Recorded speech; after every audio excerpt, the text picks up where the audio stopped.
Welcome to the second mountain of Kenya. Asante sana. Akiambĩrĩria icera rĩa thikũ ithano rĩa ũthii wa na mbere mwena wa ithũĩro rĩa bũrũri, President William Ruto nĩamenereirie atongoria arĩa augĩte makoretwo magĩcũngĩra mbeũ njĩthĩ nĩguo matabanie rũgano ĩndĩ matirĩ na kĩhonia kĩa mathĩna mao. These young people of Kenya, they don't need violence. They don't need confrontation. They want opportunities. They want jobs. They want opportunity to engage in business.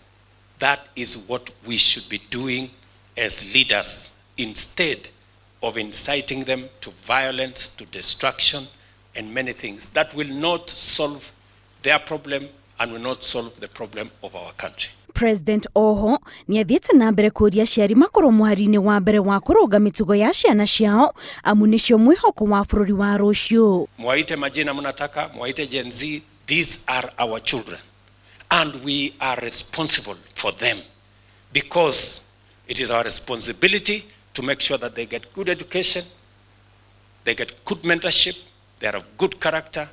We plan for them how they are going to get jobs, how they are going to do business, and how they are going to succeed, because their success is the success of our country. Ihinda-inĩ rĩu President nĩateteire itua rĩa ciama cia UDA na ANC kũnyitana akiuga ĩno nĩ njĩra ĩmwe ya kũgacĩrithia ũrũmwe wa bũrũri ĩndĩ ti njama ya gũthutũkania ndũrĩrĩ imwe ta ũrĩa andũ amwe makoretwo makiuga.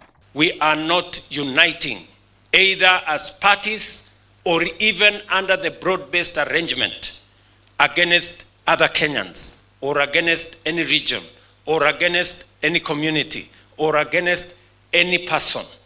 We are uniting with all Kenyans because in unity there is strength. Hĩndĩ ya icera rĩu Ruto no ateteire thirikari yake akiuga nĩĩrerutanĩria gũtungatĩra mũingĩ kũrĩa eranĩire atĩ hĩndĩ ya icera rĩrĩ nĩ agũkorwo akĩrugũria tabarĩra itiganĩte kaunti-inĩ ya Bungoma arĩ hamwe na waki wa thoko na barabara itiganĩte.